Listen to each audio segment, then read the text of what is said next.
Smurf. Hey, buddy, how you doing? Hey, what's up, Lisa? It's good to see you It's again. so good to Good see to see you you again. too. I haven't seen you since Daytona, have I? I don't think. No, We no. We've just been online. Yeah. Well, I want to introduce you to everybody. Okay. Everybody, this is my friend Chris Smurf McPhee. He's a retired Green Beret and the founder of Green Beret Media, and the founder of his own podcast, Team Room Talk. So he actually was with our NASCAR team in Daytona in February when we went. So he took a lot of photography for the team and the Jewelry Republic, which is one of our sponsors, owned by another Marine, Greg Buda. So I want you to tell people about your backstory, Smurf, how you got started and all that good stuff. Well, I'm not gonna be too long because I know we got a short time here, but I'm Yeah. gonna jump in the DeLorean and I'm gonna go back in time and give you the Reader's Digest version. Okay. So I did 21 years U.S. Army. Joined in '94. Made my way as an admin specialist initially, so I wasn't always a Green Beret, just to let everybody know. And then about 4 years in, I decided to join Special Forces. It looked pretty interesting. And at the time, young guy, 23 years old, it was like, hey, I can do this.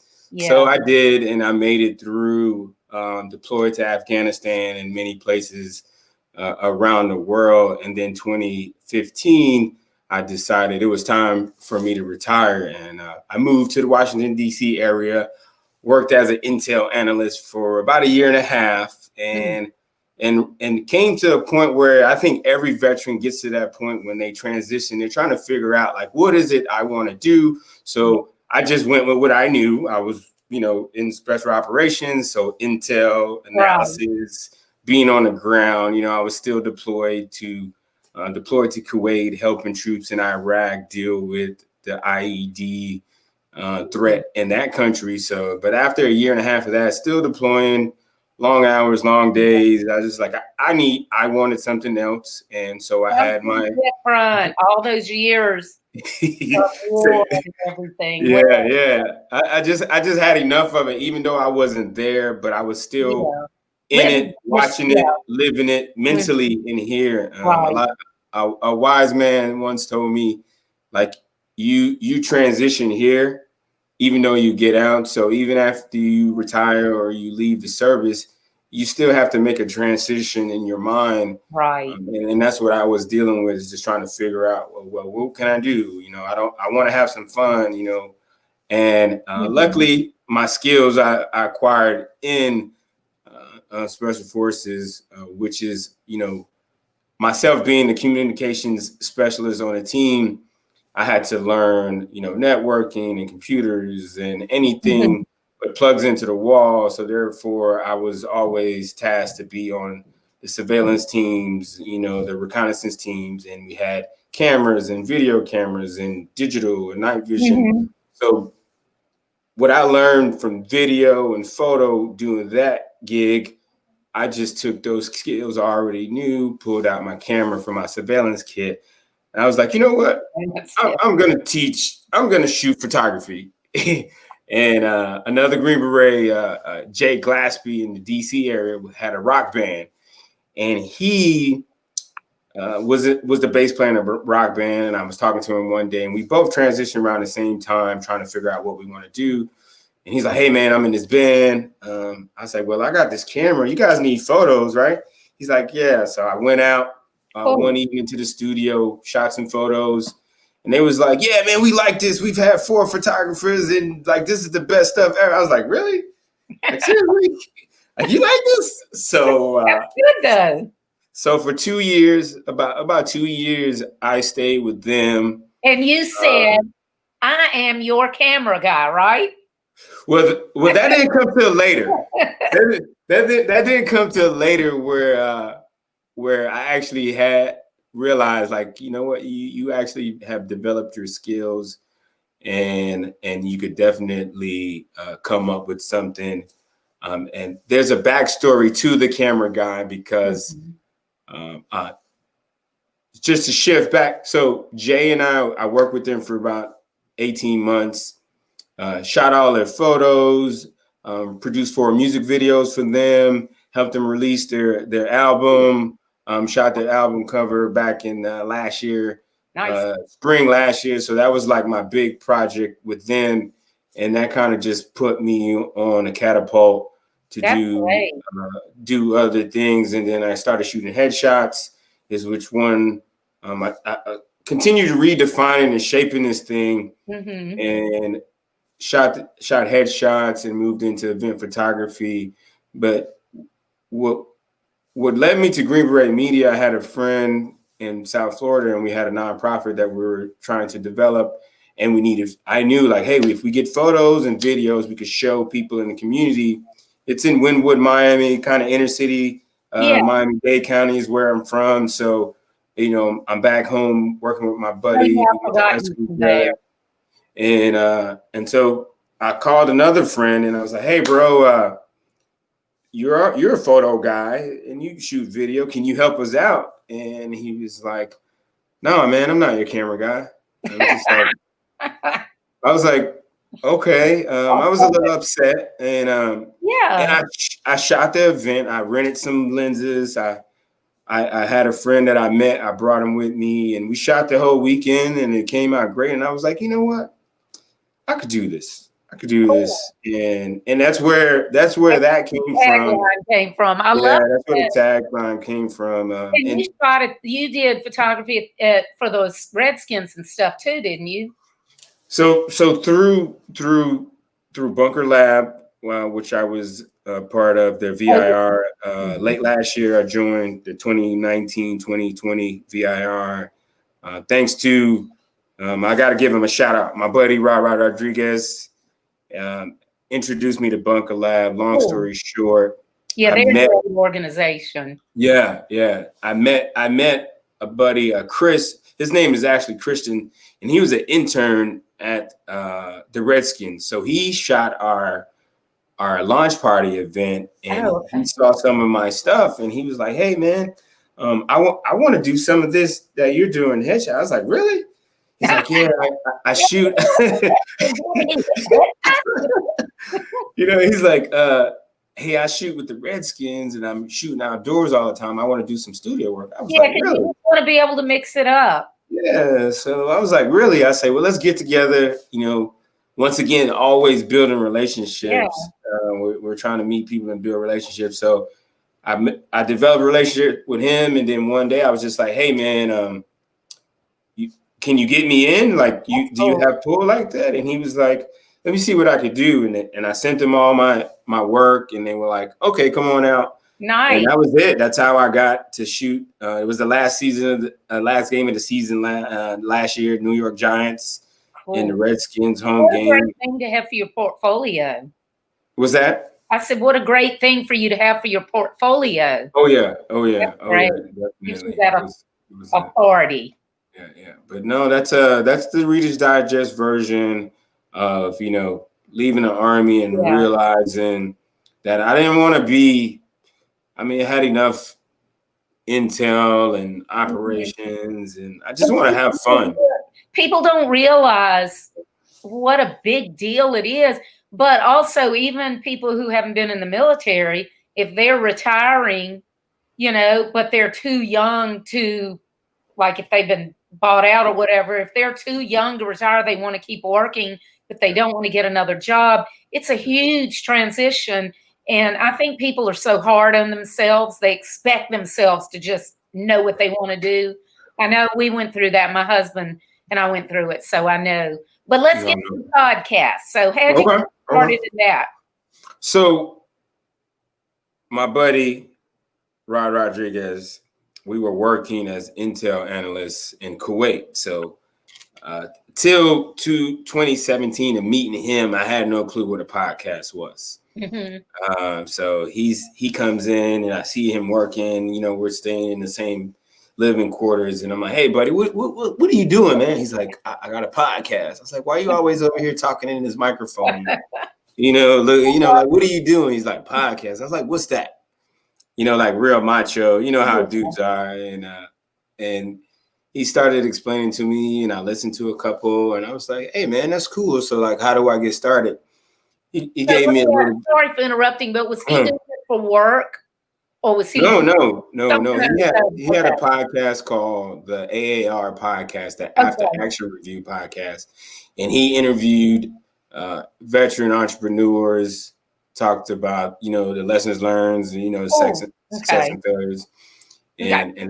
and that's where and segue into podcasting. That's where I learned and got mentorship from him.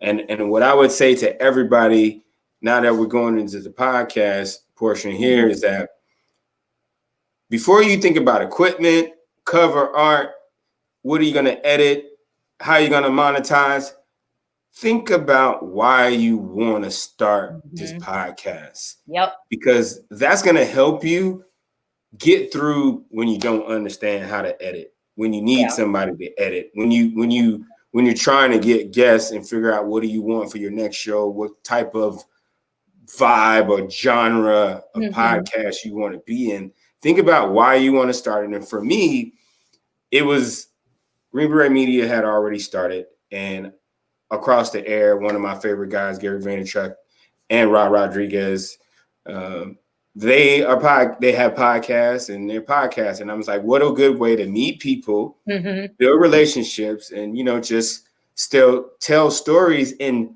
still promote your brand, promote your persona and make that intimate contact with your audience. So if anybody wants to hear me, there's 23, 24 episodes up now. You could go and listen to me here to talk about, why I joined the Army, why I quit drinking, why those things that I do in my life or that has happened to me, you could hear them on the podcast. So I tell people when they call me up and like, Chris, I need some help. And that's the first thing I tell them, because that's what I've learned. Figure out why you want to do it. For me, it was building relationships and connecting with people. And so that's my motive every time I meet a new person or a guest comes on a show. That's the segue into building that relationship with them when it comes to. So that's the first thing I would tell people. And then you have great guests, by the way. Yeah, thank you. Well, going back to why. So I wanted something. I started a year ago. In 2018, I started a podcast called the Project Manager's Lifestyle. So I'm a certified project manager, and I vlogged on Facebook before I even started podcasting about the PMP, Project Management Professional Certification, and how to do it and how to study and the ins and outs and lessons learned and sharing my story. So I decided to do a podcast on that, but it didn't really sit too well. And I recorded one episode. And I started thinking down the road, like, man, this could get a little bit boring and I'm kind of stuck in a channel. So I decided to come back with the Team Room Talk, was based off of my years in the team room as a Green Beret. When we're in the team room, we talk about everything. We talk about our wives, our girlfriends, our kids, what's bothering us. When we're happy, we argue. And it's a real authentic conversations in there. Everybody's just being themselves. So that's where the thought of the Team Room Talk podcast came from. So that's the kind of environment I tried to create when the guests come on, and that's how I am. I'm as authentic as I can be within good taste. Yeah. But like when I was on yours and we were just chit-chatting, it's like just talking about whatever. But the why thing, you cannot overstate that. I started to do a podcast the other year because I love podcasts. And when I mow the grass, I listen to podcasts. And so I decided that I was going to do one. I was going to do one the other year about economic development projects because I'm very passionate about economic development, but from the area of Main Street. Yeah. And most economic development is talking big industry. So I was all excited and I was going to do it. And I had people, that I was going to talk to in projects, but I'm like you, I started thinking down the road and I'm like, I don't want to talk about this forever. And I don't want to start something that I'm not going to keep doing. So I never started the podcast because I couldn't decide what I wanted to talk about. No, that is it. And I think after I listened to Rod's podcast, the other thing I would say, go listen to some podcasts first. Yeah. Before you even try to. So I listened to his, and I went to the technique I use when somebody's like, hey, go listen to my podcast. This is what I do. I go to the first episode. I listen to that to hear how they sound on their first go out. Because when you record the first episode, you're going to evolve. Right. You know, if you're rinsing and repeating and looking at what you're doing, it's gonna change over a period of time. And you could hear that. You could go to the first one and you listen to the last episode. It's still me, but it's a different. You might like, I grew, you know. So I tell people, go listen to a podcast, listen to the first one, go in between, listen to one, and then listen to the latest one. And that's how I can't, if you got 100 podcasts, I'm not going to listen to all your podcasts. I'm going to go listen to the first one.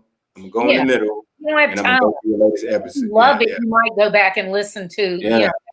But, you know, that's why I actually started doing this Facebook Live, because it was a way I could do something similar, but I didn't have to go through all the work of podcasts. You know, I didn't have to go through all the recording and then the editing. Like, you know what? We're going to fuck it up. Yes, I said it. No. And so that's good for me, because I'm a perfectionist and I would drive myself crazy. So. No, that's one of the hardest things to get over, because I edit and I'd be like, man, I don't like that. You know, I'm just like, no, let it go, Chris. Right. Yeah. I just, you know, I send it to you like you. I sent you a copy. I let you listen to it. I was like, if you like it, even though I know there's things in there that I know that are not to where I want them to be, but you can't hear it. You can't pick them out. You just gotta know. Unless you're a podcast guru, but no, sorry, why? So you knew you picked your talk. You decided you were going to do Team Room Talk. So then, what was your next step in evolution? So with that, honestly, I have to say, equipment wise is something I figured out through Rod and my buddy Jay, who's a musician.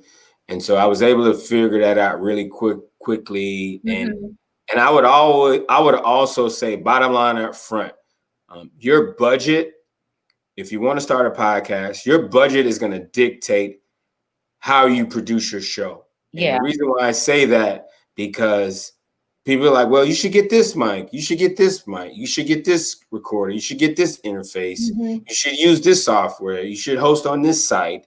Or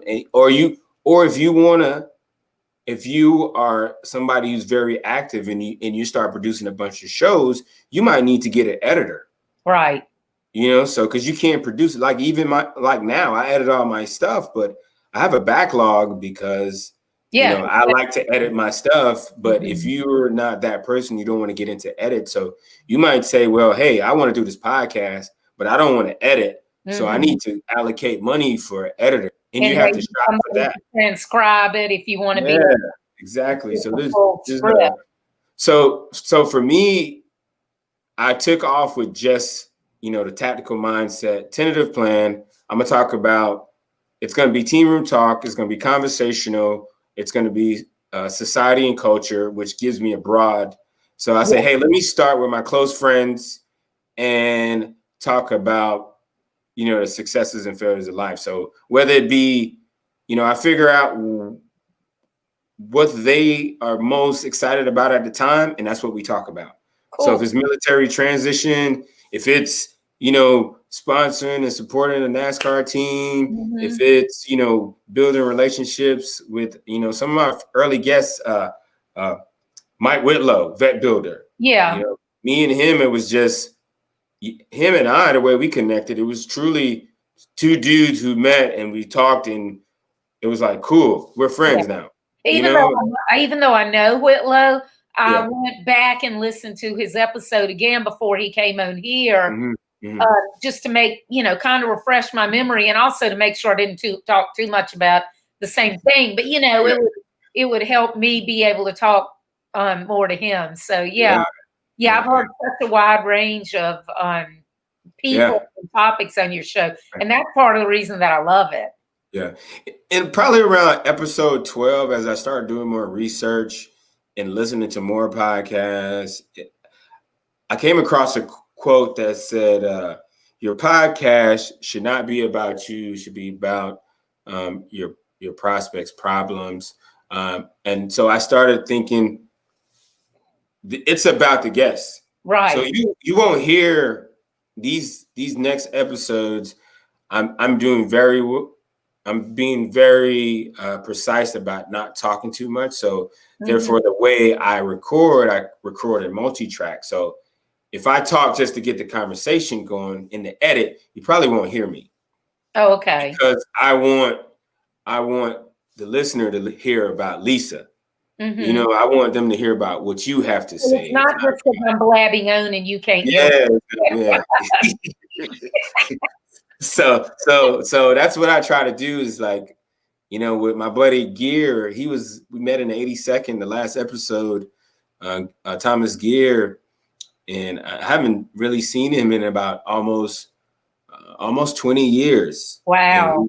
And we talked, and it's like we just talked yesterday, but man, Cool. he talked about a lot of things in there, but definitely make the podcast about the guests. It's easier for planning because you don't really have to come up with any, just if you're a marketing person, we're going to talk about marketing.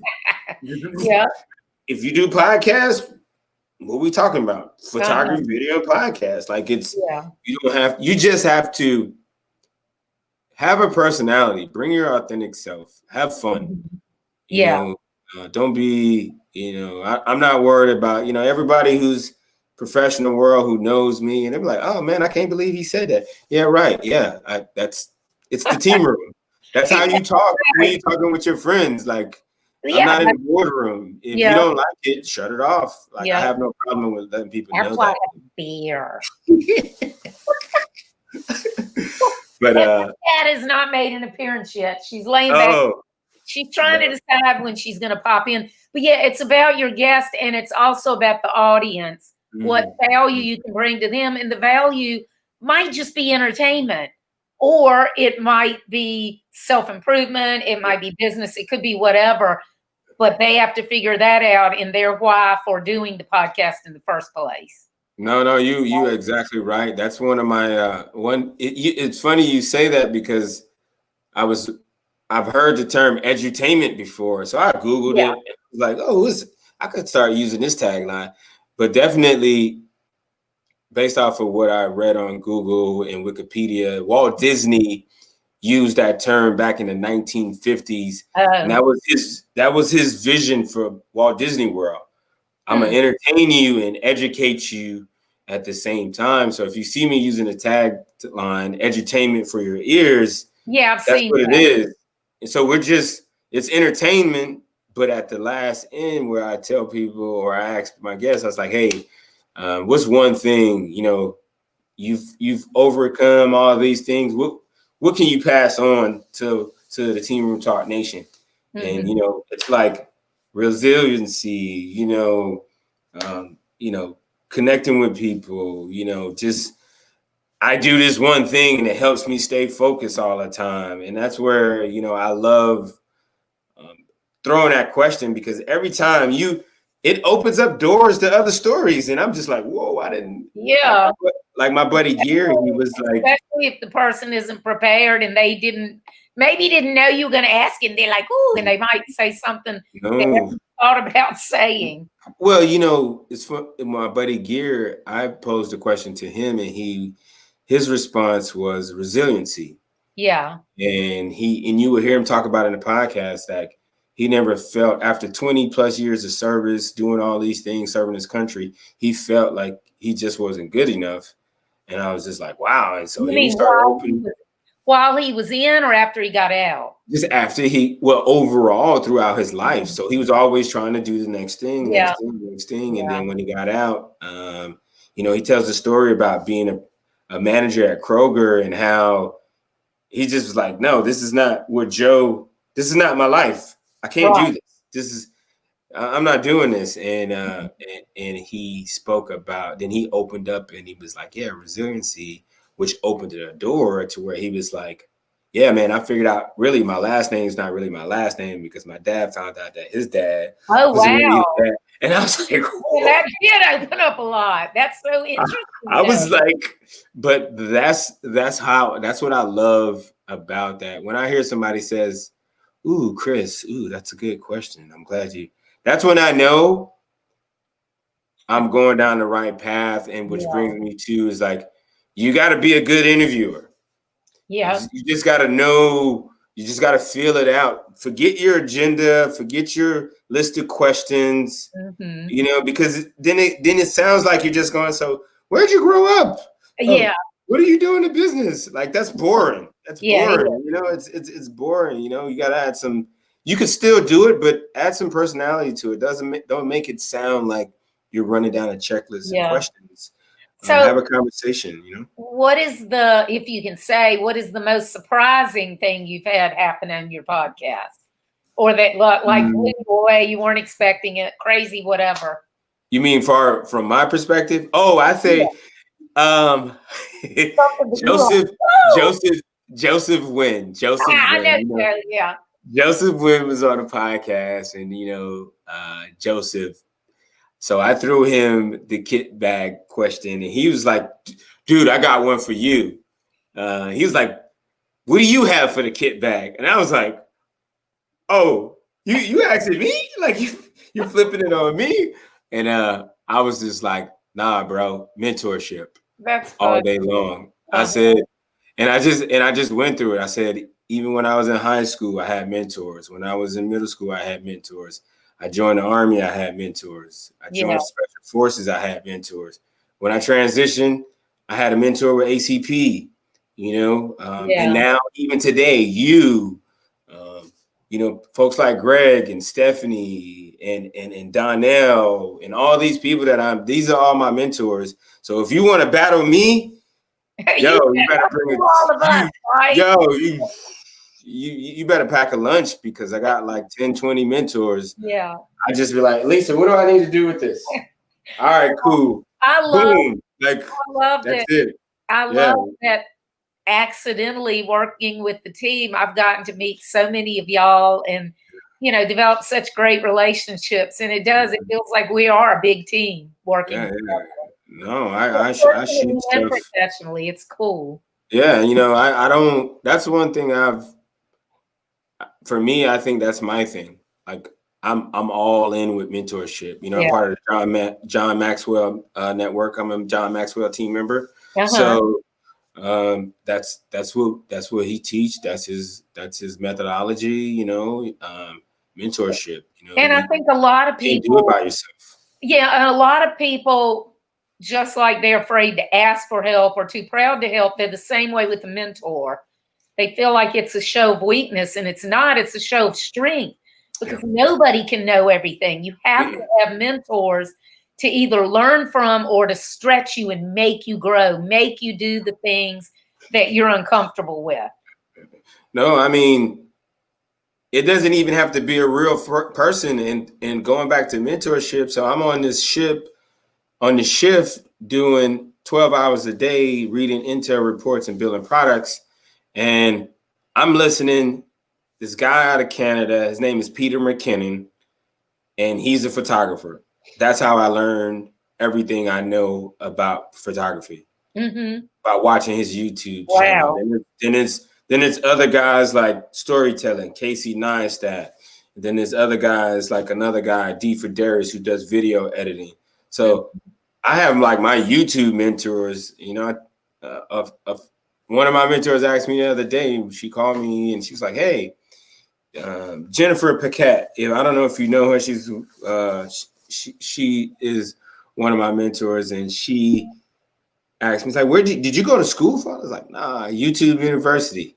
Okay, I've been in the game on YouTube University for at least a good 3-4 years now, real deep. Like I tell everybody, find somebody you like and stay on it. There's 100 videos on the same topic, but if you find somebody you connect with and you like their personality, then you'll learn from them. Right. So that's how, if I don't like a dude, I'd be like, dude's boring, or, you know, like, no, I don't like this, you know. And if I find something, then I watch like 10, 15, 20 his videos, subscribe, and then I know his content is good. So yeah, definitely mentorship is, if you don't have a mentor, you lost. So with your podcasting, would you say your mentors, your friends who were already podcasting, and others that you listen to? Yes. Okay. Definitely Rod is number one, because I go to him and I bounce stuff off of him. Definitely. There's a couple podcast groups online that I'm a part of, so I go in there. NPR.org is a good spot I go to just learn about podcasting, because they actually, you know, little does people know, there's like classes in university on this. Oh, cool.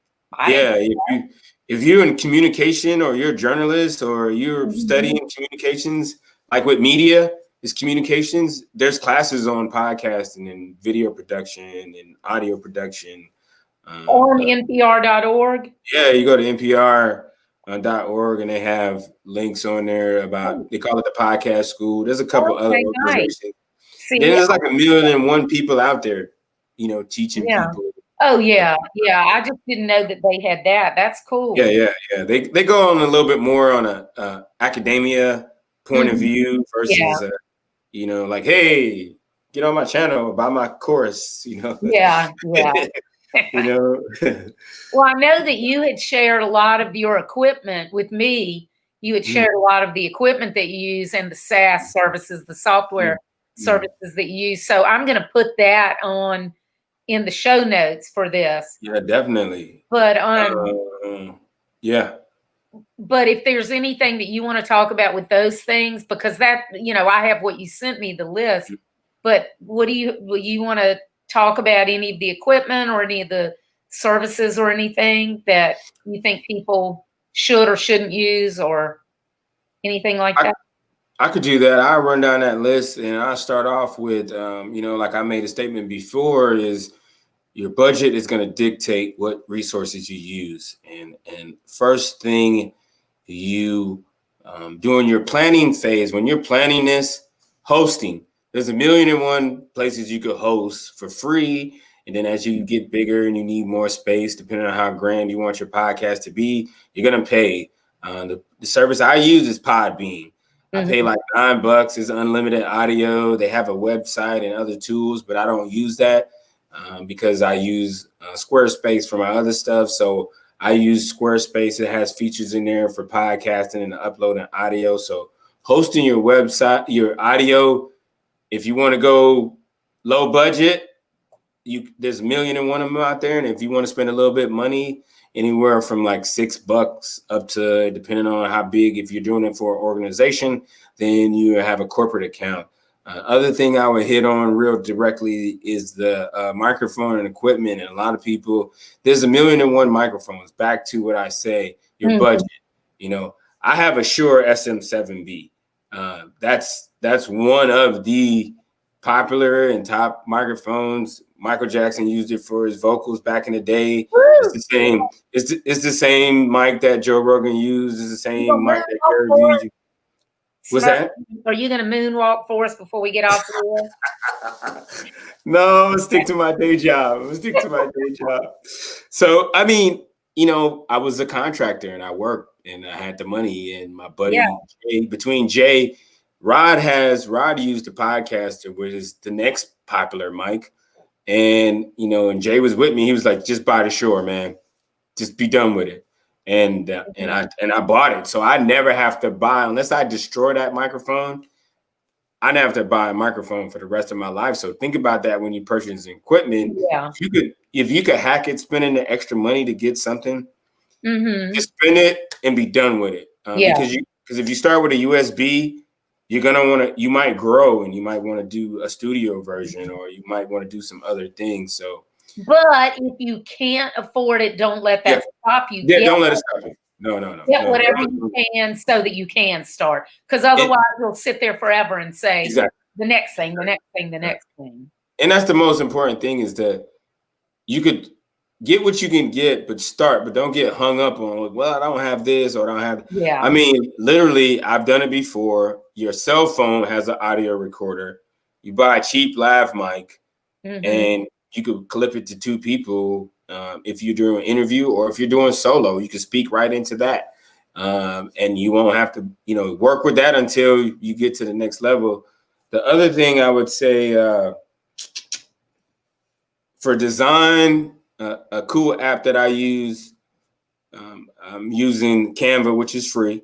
Yeah. It helps you make your covers and photos or whatever graphics you want to use. You can make your cover art in there. You don't have to pay for that. Or if you want somebody to design, you could go to Fiverr. The other thing I use for my audiograms for promotion is Headliner. Okay. Headliner, you could put an app. The thing I made for you with the car.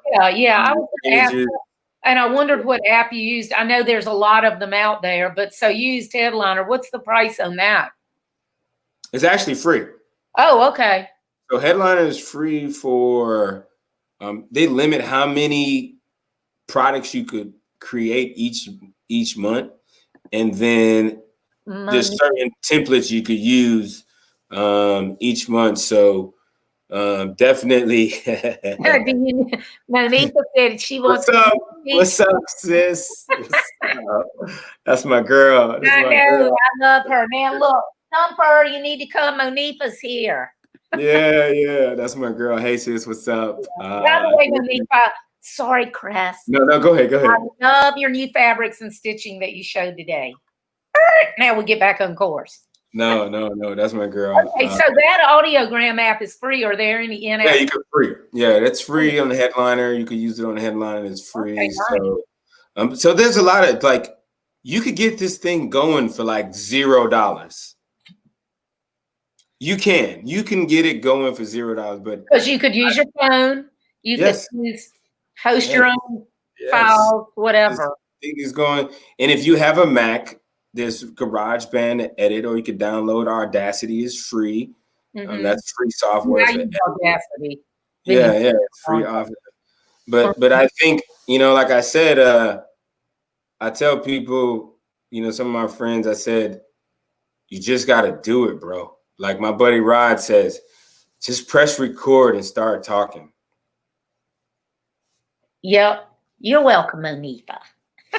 I got to get her on here. I told her the other day she's got to come on here. Anybody got any questions? While we're waiting to see if anybody has any questions, what would you say was your biggest hurdle in starting your podcast? I think my biggest hurdle was getting over listening to my voice. Everybody hates their voice. Yeah. Getting over like I was with Rod and we were in Kuwait. Quick story. He's like, he's like, bro. I was like, well, what microphone should I? He's like, start with the Blue Yeti. Just start with that until you figure out you're really serious about this. And I was just like, good advice. So I bought the Blue Yeti and I'm like, I'm with Rod. Rod's recording and I'm sitting there like, you're thinking of the microphone. I'm here with the microphone. Rod's looking at me. He's like, say something, bro. And I'm like, what do I say? Like, what? That's so funny. Yeah, because you don't. Yeah, you just freeze, right? And then when you talk and your voice does not sound like what you think it sounds like. And then you're like, there must be something wrong with the mic. And then, of course, now podcast, it doesn't really matter, but nobody likes looking at themselves. So when you have to see yourself, you're like, oh my God, now look at that. Look like that, I mean. Well, for me, before I even started podcasting with that episode after meeting Rod, I went home and it was with one of my favorite videos. If anybody wants to, if you're a Gary Vee fan, there's a video called How to Start. Yes. I've been making myself watch that repeatedly recently. I tell you, Lisa, no, true story. I watched that video every day, 2 to 3 times a day for about 30 days before. That's a good idea.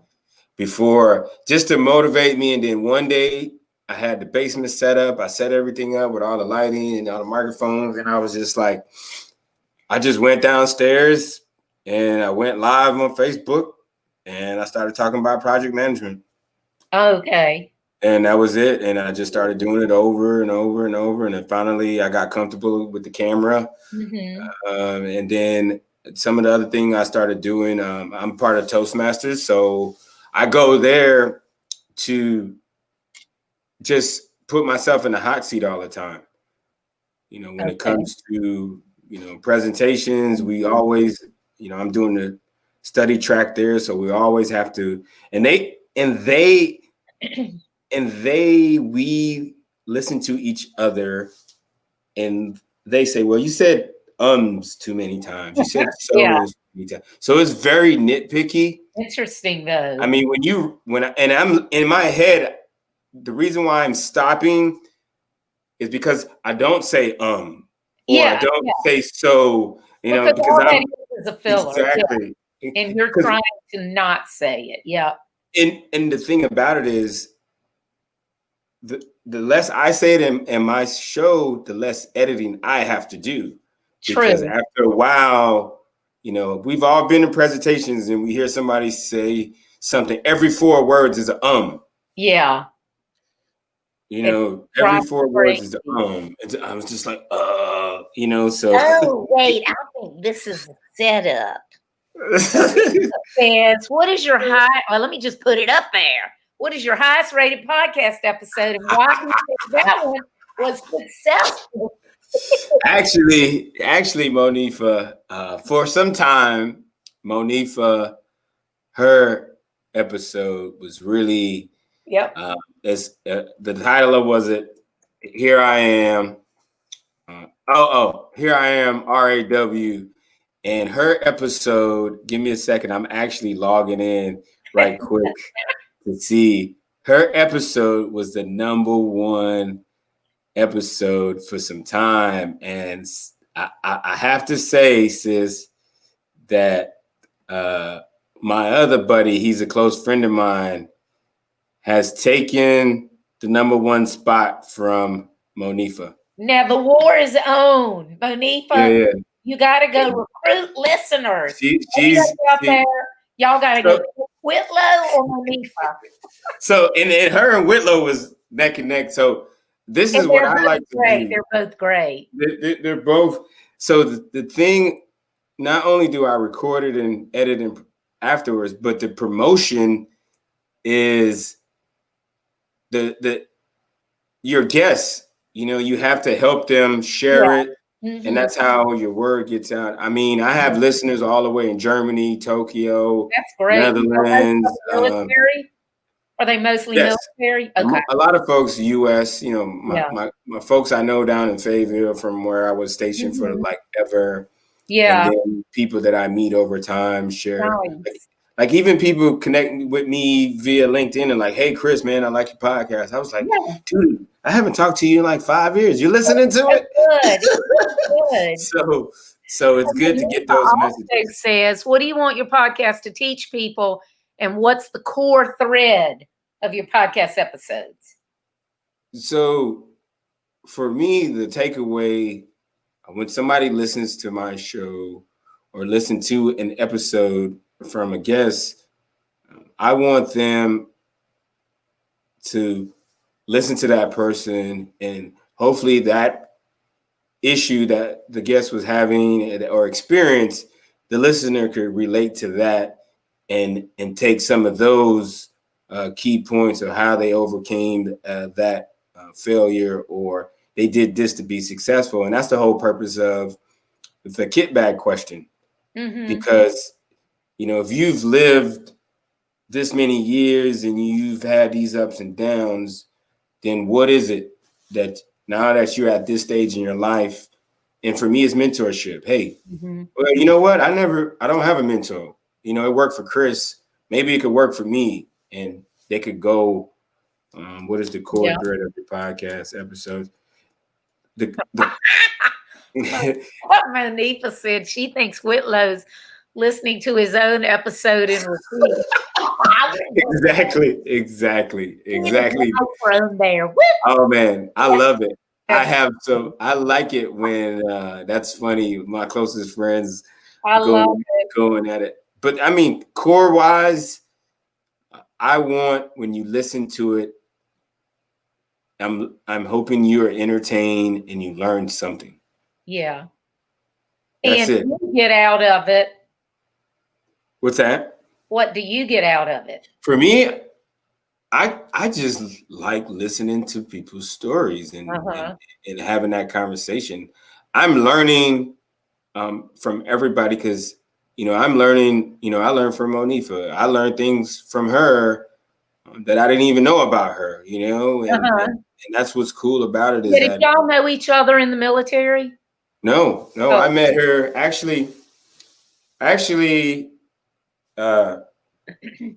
short story. Me and Mike Whitlow went to Military Influencer Conference, and we recorded a podcast with Jay Salters in his room. Okay. Donald Dobson was there. He's been on the podcast. We met Donnell, Natasha, Monifa, Jay. Awesome. I met all of them at the Military Influencer. I was supposed to go. Rob Garcia. What's that? I was supposed to go in September. I know. Who else I met at Annette Wittenberger? Yep. Greg Buda was actually in the room in the Business Accelerator. I know he saw me and I saw him, but it was like I saw him. So everybody who was in that room, Renetta, Donnell, Jay, everybody who was there at the Business Accelerator and Vetpreneur Tribe, I was able to connect with them. That's awesome. And coming out of the MIC was, I was telling everybody, it's unfortunate that we're not able to go live this year, but I think for a lot of people going to that event and the people we're able to meet at that event, the next year, I could say all the success that you see is happening is because of the people that I've connected with at MIC and the mentorship that I've gotten from some of the people who. That's really cool. And you know that he has a magazine coming out, right? In September. Military Cortez? Or really? Is that how he pronounces his name? Cortez or Kurt? Yeah. Yes, he's joined forces with AmeriForce Media. Wow. And they are putting out a new magazine called Military Influencer Magazine. And Damon Johns is going to be on the cover. September. Nice. I'm so excited. Yeah. And the team is going to be in the September issue of Military Family Magazine for AmeriForce. Yeah. Nice. So, yeah, that's awesome, though. It's fun getting to know everybody and networking. And now, if somebody wants to get on podcasts, so if there's for whatever reason, whether it's a hobby or business or whatever, but they want to be podcast guests, do you have any suggestions for them? The best thing I would say is go and look for those podcasts that are in line to what you are an expert or a subject matter expert about. So for me, I've been on Real Veterans podcast. I went to New York with some friends on their podcast, Saucy Conversations. There was one, I have a couple that are scheduled to be on here. And basically I was like, hey, I could talk about project management. I could talk about military transition, and I could talk about networking and building relationships, with some good things, with some, one of my favorite books about building relations is Never Eat Alone. That's a good one. Keith Kevin Farazi, I believe is his last name. Never Eat Alone is a good one. One of my mentors turned me on to that. And I would say, Keith Farazi is his name. So that's a good book if anybody want to know about genuinely networking with people and building relationships. Not just, if you go back to the podcast I did with Jay Salters, where we said, I titled it Stop Networking and Start Building Relationships. And Yeah. I meant by that, stop going places and just giving out your business cards. Yeah. Because that's what people think networking is. Or they think sending out mass messages, mass connection requests on LinkedIn without even putting a message, without even anybody knowing why you want to connect. And then the minute they go, well, I'll accept, and then you send them a thing. This is what I do. I got one of those today. And I'm like, oh my God, I accept it. I don't know you. I accept it. And the first thing you can do is hit me up to try to sell me something. That's not networking, y'all. No, that's not networking. One of my mentors, Joe Frankie III, he's a retired Colonel, U.S. Army. He's one of my LinkedIn mentors. He's going to be coming up on a podcast soon. I got a good edit, and he talks about LinkedIn. And one thing I learned from him is, even on my LinkedIn, I probably have 100 plus people in queue. But I go through and I look to see who I really, because they probably like one of my posts or I know, something, it's just like, I'll go look to see like who do we have in common and things like that. And even if I don't have anybody in common, if I look at their stuff and realize, well, we have something in common, but I get so tired of just the mass. The mass bots. I see them all the time. They have no idea. They're not doing themselves any favors at all. Well, thanks to my friends from Veterans Grove, Virginia, Veterans Grove America, Donnell, I got a virtual assistant now. So nice. That's what she does for me. And she goes through Donnell, I saw Donnell in here. Donnell, speaking of Veterans Grove America. Yeah. So those guys. Podcast. Kendrick. And Monifa wants to know if you have classes for your podcasting. Not yet. They've been asking me. they want it, and I just moved here, and it's on the list. It is on the list right now. I'm trying to get. Maybe I could start a group. I put a group together. I'd rather just do a small group and and that might actually be the easiest way to develop the course, to do a group with some of your friends or whatever. Exactly. I do a small group. And you kind of get your feet wet and figure out what people really want to know, what's the best way to help them. Then you could end up developing out the course. Yeah. No, I think that's I'll probably send a link out and put make it an event, and we'll go through it. We did something actually after our first pop-up. We did a short. That brings me to a quick story. Arthur Toole from Meg Relief, he has a product. He won the Veteran Shark Tank $50,000 prize winner. And at the Veteran Pop-Up we had in December last year, I met him there, and he was like, hey, Chris, I need some help with podcasts. I need to talk to you. And I was like, yeah. I was like, all right, so cool. we had this little round table for an hour on Zoom, and I was like, hey, everybody, this is how you do it. And he came to it. And then after that, I went to his house. I say, bro, I could get you launched in 48 hours. He was like, really? I was like, yes, I can. Mm-hmm. What do you have? He already had audio because he did video, and he was like, hey, I want to turn these in. So you only need a couple, 3 episodes to get it started. Mm-hmm. Went to his house 4 hours later. He was live. The only reason why I said take 48 hours, because if you want to get it on iTunes, it takes them 48 hours to process your account at least, or less. But we could take this right now and push it to SoundCloud, Podbean, to any of those other platforms. So there's really, it's in you. You're the roadblock. Not the equipment, not the software, not what you're going to talk about. It's you. It's you. You are the roadblock. So that's what I want people to get. If you want to do this thing, that's what I'm going to push you. I mean, The equipment is easy. Unless you're serious about doing it, right? Yeah. You're going to hold them accountable like they're in Green Beret training. Yeah, you know, so don't that's the podcast or don't join.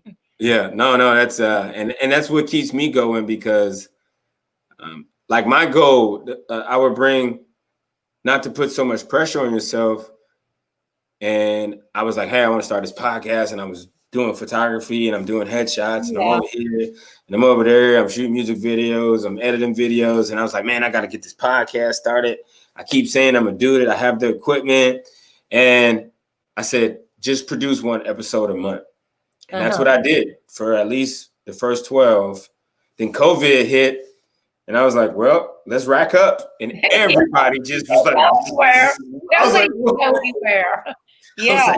I was like, whoa. 7 years worth of episodes, don't you? Man, I have right now, I'm backlogged. I'm trying to, 1 month I was able to push out 4 episodes in 1 month. Wow. And, but no, it's just a matter of me editing. I know you have them racked up, so you usually release one a week. Right now, I'm every other week right now. Oh, okay. At least twice a month, I'm trying to push forward. Or somebody's like, hey, Chris, man, whatever happened to that podcast we did? I was like, I'm on it. Yeah. give me, you know. And it's a lot of work after the thing. And that's, like I said, that's why I like Facebook Lives, because I don't have an excuse. It's like I'm just on there and, you know, and it's a stepping stone. But even with this, I was like, I kept thinking, I want to do it. I always had one excuse after another. And then Mohawk Matt, my friend through Steve Sims' group, he's just, Mohawk's so funny. Matt's so funny. And so I was like, we need to do a video about using candid video. He's like, let's do it. And this was like maybe Tuesday night. I'm like, you want to do it Thursday? He goes, yeah. So I scheduled it. And then once I did one, I was like, I'm going to start doing one every week, every Thursday night at 7:00. Because I knew if I didn't pick a time and pick a day, I know me, I'll get busy and blah, blah, blah.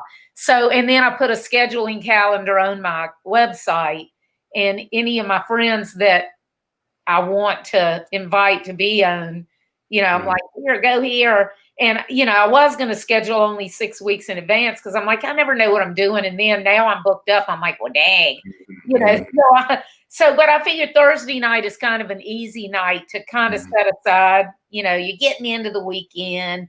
So anyway, that's how I ended up doing this. This is good. Good. But I would like to transition into a podcast. So I'll be in the group. Monifa wants to be in the group. You want to be in the group? All right. Well, hey. Donnell says that Mad Minute is amazing. The Mad Minute. Yeah, the Mad Minute is those of my fellow operators out there know what the Mad Minute is. But the Mad Minute is definitely how I take a whole hour and try to grab the pieces. Because usually the Mad Minute ends up being like a 5-minute once I get all the good stuff. And then I have to condense it down because I wanted to be able to share on a link on Instagram. So I can put it on my page and make it easy. And I think about a minute is a good amount of time to get to. And that gives people a place of what you're doing. And then they know if they want to watch it or not. So it looks like Donnell and Monique and I are going to be in your group. I don't know. Does Donnell does he have a podcast? No. Well, and I also told Donnell, I believe I told him on Facebook or LinkedIn, he's got to go. I need he and Monifa to sign up for my for my Facebook Live. My cousin who owns a landscaping business, I'm going to have him on in a few weeks because and I talked about this in my podcast with Steve Sims, but he's a lot younger than me, but he was like still a pencil and paper kind of guy. Every night doing his invoicing and his estimates and proposals, spending hours. And his wife was like, oh my God. She finally got him to switch over to a SaaS. So invoicing, quotes, proposals, everything is on that. And I think he said he saves almost 20 hours a week. I know it's at least a couple hours a day. And I said on the podcast, I don't think it's any coincidence that within a few months after that, his business topped $1 million. Because you think about it, if you're saving that amount of time every week, even if you're not using it to work, you're using it to rest, which makes you, the more you rest, the more you have time to relax, the more your brain is in gear and helping you come up with ideas. No, my friends who like Monifa, she's probably the one who's been on me most about it. Is like, hey, get it. You need a VA, Chris. You need an assistant, Chris. You know, like I was like, you know, I know. And then finally, another friend of mine. Hold on a minute. Sorry, I'm listening. Oh, you good? Oh, I got to show Monifa my other baby. That never comes. Whoa. Charlie. Whoa, what's up? I want to say hi to Monifa. Oh, my goodness. Charlie, because of her mustache, we didn't think Adolph would be too good of a name. But no, Thumper is. Anyway, I'm sorry for interrupting. No worries. But it saved me. I don't have to think about it. I'm less stressed about following up with the contacts and looking at that. So, you know, I just look at my app. We communicate through Google Messenger. And you found the VA through Donnell? Is that how you found it? No, actually through another friend of mine. His name is Junaid. He has a podcast called Hacks and Hobbies. And he's my videographer friend, photo friend. And that's one thing I say, get with somebody. You guys on the same journey. You know, I have Rod and I have him, and we're both, we crack jokes about each other, you know, getting too much gear, you know, gear junkies. We're always trying new gear. I actually just bought some new gear to help me edit. It's actually a keyboard that's designed for editing video and photo. So that was really cool new piece of gear that I got right now. But it's definitely a good thing to have some mechanisms in there to help you release some stress, you know. Well, and the thing about VAs, and I don't have one yet. I've been making one of my staff do stuff, but I really at some point should get one. But part of it with a business owner is letting go, that control of, like, with me, especially being a perfectionist, even email, I'm like, but, you know, it's like, I want to know what's in there, even if I don't want to look at it. So that's something that's hard for a lot of entrepreneurs to get over. Oh yeah. No, it's it took me some time till one day I was just like, and he had already told me, he was like, he actually introduced me to her. He's like, hey man, I've been using for a year. I have her doing, like right now I have her doing one function. So I'm kind of introducing to me and what I really need the help most with. And I think it's my relationships, keeping connection with all the people, because, you know, for me, I'm gonna just throw it out there. For me, while we're in this phase starting since March, I'm in a contact relationship building mode. Right. Like I'm stacking my list right now. Like, so if you're not, everybody's home, everybody's on a computer, you could reach out and touch anybody you want, start a relationship, get on their thread, you know, comment. Steve Sims always says, he goes, everybody's stuck at home now. So the people you think will never answer you, this is the time to try to get them. Because we're all in the same boat. No. So if you don't mind me asking, how does your VA charge? And I know this is off topic from the podcast, but is it like hourly? Do you have a flat rate for certain types of tasks? It's an hourly rate for right now, just for time. And I keep it, you know, it's only like 10 hours a week. So I'm very specific about, and like, I don't know what everybody else does, but for me, my mindset going into it initially, I was like, well, what I'm going to have her to do, because I got all these things going on. So what is my focus right now? Building a list and building relationships. So I have my CRM, thanks to my brother Donnell. It was like, hey man, well, how are you keeping? He's like, let me show you. What do you use? HubSpot. Okay, yeah. So I had a stack of business cards like this, and Donnell was like, man, let me show you something. I downloaded the app. He scanned it, and I was like, yeah. I was like, seriously?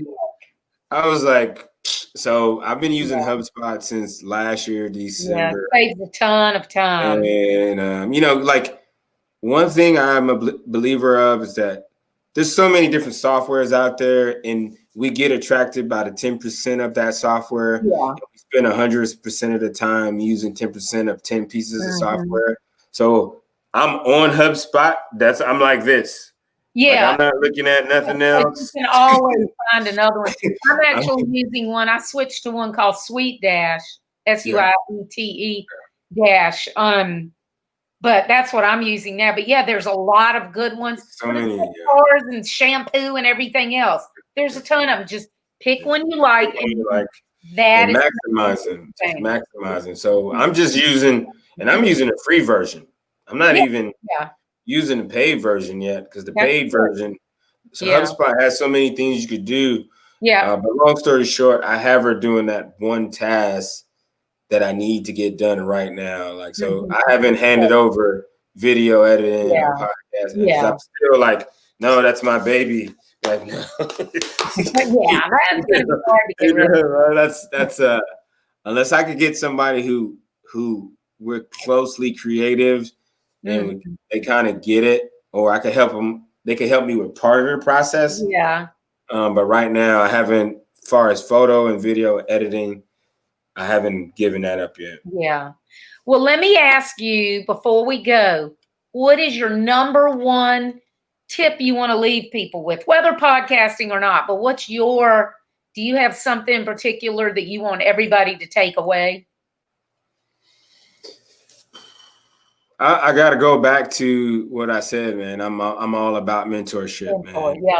Get a book, find a YouTuber, look to your left and right. You know, I like, I have this 1985 Tony Robinson cassette tape. Everybody who knows and been around the Green Goblin. Yeah. The Green Goblin has a cassette tape deck in it, and that's what you're going to hear if you ride in the car with me. And one thing, is like mentorship. Find somebody that's doing what you want to do. Yeah. Reach out to them. And if you can't reach out to them, just watch what they're doing. Like, well, hey, Chris is doing this, or, Lisa's doing this. Like, I'm like, yo, StreamYard. I'm like, this, I saw it. I'm like, what's this? I'm like, I like that. Yeah, it's really cool. I love it. And for people out there, what he's talking about is the broadcast studio that I'm using to do this. And we do it through, it's browser based, and it streams directly to Facebook, but we can stream to multiple pages if we want. We could also stream to LinkedIn and YouTube and other places. And then it also records it. So I download it and put it on YouTube. I'm not streaming to YouTube live yet. No. You can also have multiple guests, and you can bring people in and out, kind of like a roundtable thing. I think that would be fun. I just haven't done it yet. No, man, but mentorship, I mean, I wrestled in high school. I had mentors. I joined the Army. I had my mentor, my senior NCOs. I joined Special Forces. Senior guys on the A team mentored me. I transitioned. I got to plug ACP. I'm also a mentor with ACP. I'm on my third protege right now. I'm mentoring a soldier out in Hawaii. He's getting ready to transition. He's actually working on his PhD, and I'm just like, initially I was like, hey, you sure you want me to be? Yeah, you're like, wait. I was like, what? I was like, because I called ACP up and I saw, they look at your profile. I have a profile of me.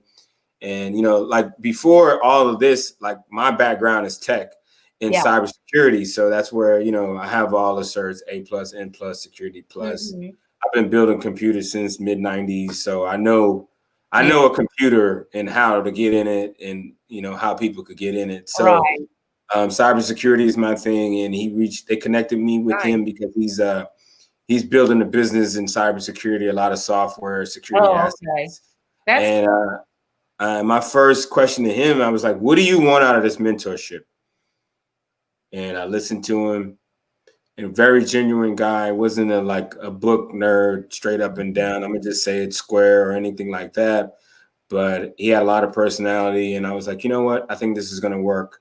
And we've been learning from each other. He's good. He's so big brain about a lot of stuff, and I was like, yo, bro, your slides. He showed me a slideshow, for example, and I'm looking at it. And I'm like, hey, bro, you got too much stuff on your slide, man. Yeah. If I can't read it, don't put it on there. And he was like, my professor said the same thing. And I was like, okay, I guess that should be.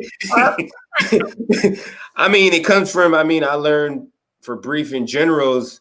Yeah, you don't. If they can't see it, and right. if it's not relevant, you also don't want them to read it, because while all these people that read it and everybody anyway, yeah, you that's get kicked out. I've seen so many people get kicked out of a national brief. Yeah, because the general is like, and that's how I look at things when I'm trying to present stuff. I'm like, is that too much? Or like, will a general kick me out of his briefing? And that's how I gauge it. Like, that's good. That's how I gauge it, because that's my experience. That's what I've experienced. But mentorship, go get a mentor if you don't have one. But if you want to come step in the ring with me, if you don't have one, you just expect to take the L. So you got to let us all know when you do your first group for the podcasting course.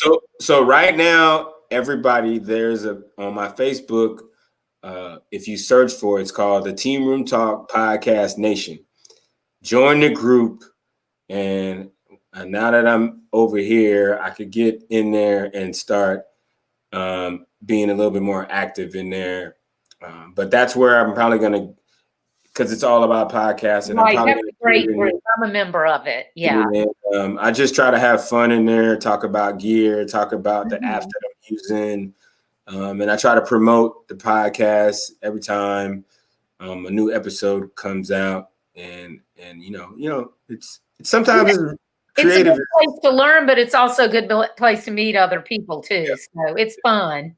So join the group, find me on Facebook or Google hashtag I'm your camera guy. You can't miss me. You can't miss right. Well, Smurf, thank you so much for joining me. I've really enjoyed seeing your face after not seeing it since I know. Likewise. And I'll put in the show notes, I'll put in the comments, I'll put the list of equipment and apps and everything for everybody. Okay. Definitely. Anybody, just message me on Facebook if you got any questions. I'll be more than glad to answer. Thanks a lot. And I'm glad that y'all got the move done safely. Yeah, definitely. Thanks. Bye, everybody. All right. Peace out, folks.